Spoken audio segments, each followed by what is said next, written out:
xam naa ne général lu muy def ñëpp la koy defal moom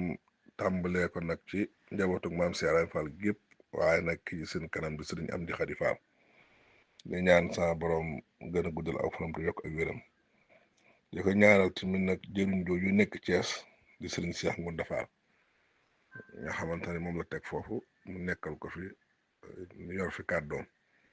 sa borom gën a yàggal seen diggante te yokk seen wér di ko ñaanal nag njaboot gépp nag koo xamante ni rek ab taalibe nga rawatina waa kër maam Cheikh Ibra Fall gépp nag sa borom dool leen xéewal dool leen wér te gàmm gi ñu dugg ci bisimilah rahmaani rahiim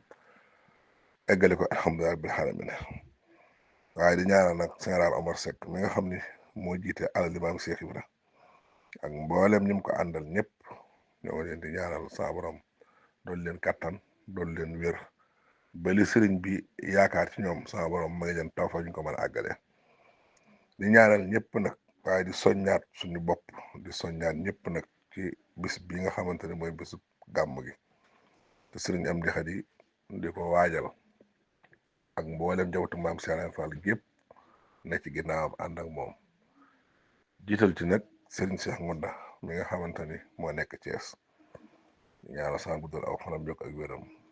nga xam ne sëñ Omar Seck bi mu fiy ñëw ci loxoom la ko teg ni ko boo demee aw ci sëñ Cheikh Ngounda déglu ko ànd ak moom lépp lu mu bëgg a liggéey bi rek nga doxale ko noonu kon sëriñ baa ngi soñ ñëpp nag rawatina nag ku yaakaar maam Cheikh Ibra Fall ci bis bi nga xam ne ci lañ dëgmal bu bis bu gàmm gi waaye nag di soññaan nag ali maam Cheikh Ibra Fall bi nga xamante ne mooy général Omar Seck jiite leen bëgg na ñëpp jàpp ci liggéey bii mu nekk ndax liggéey bi kat da koy jiite waaye moom ñëpp a ko bokk kon sëriñ bi mu ngi ci soññi dañu soññ képp koo xamante ne yaakaar maam Cheikh Ibra Fall jàppale ko ci ba bis bi mën a jàkk ci ni mu ko bëggee ndax am na ñu fi tàmbali woon te jamono suñu ni Modou Mbenda di ñaanal suñu ni Modou Mbenda sa borom dolli ay leeram bi mu ñëwaatee tamit mu yeeslaat boppam ci sëriñ bi joxaat ko ndigal ni ko fa sama mag ji baax ja bàyyee rek nekkal foofa mu bëgg mu fexe ba gàmm gi ñu mën a gàmm ci kër gi gàmm ko mucc ayib waaye bu fi bàyyi ko nag mu tàmbalaat nag yeesal liggéey boobu mu nekkoon fexe ba lépp yegg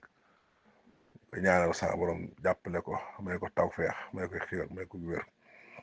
di leen ñaanal wërsëgu yaatu nag ndax li ñuy liggéey kat liggéey wërsëg la kon ku ko bëgg rek faaw ñaan la wërsëgu yaatu ak xol bu ko joxe kàddu gi mooy soññaat suñu bopp di soññaat taalibe yëpp nag ñu ànd ak yar ak teggin ci ñuy wuy si ci gàmm gi ndax sëriñ bi day wax ne ab taalibe fu mu jëm daa war a doon koo xamante ne kilifaam da koy sagoo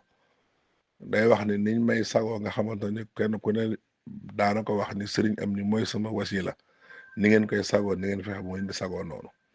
da ngeen fexe ba kenn du def luñ koy xeebe ndax bu ñu xeeb taalibe rek xeeb sëriñ bi waaye bu ñu xeebee sëriñ bi rek xeeb taalibe bi kon nag mi ngi ñaan kuy wuy si ak ñi fiy fekk ñëpp ñu ànd ak yar akuk dal akuk taalibe wéy ci ndigali maam Cheikh Ibra Fall te bàyyi tereem yëpp nag waaye di ñaan nag suñu borom tàmbali ñoo ko ci jàmm eggale ko ci jàmm waaye nag daal lii nga xam ne Cheikh Omar Seck nekk na ci yitteel na sëriñ bi ñor na ko bëgg na ñëpp jàppale ko ci ba ni mu bëgg mu mel ni rek mu mel noonu kon nag jërë ngeen jëf ne yàlla sa borom boole ñu defal ndimbal ak tawfeex ba li sëriñ bi bëgg ci ñun ñu man ko li sëriñ bi yéene ci ñun it yàlla defal mu mën a am jërë ngeen jëf jërëjëf sëñ Mamour jërëjëf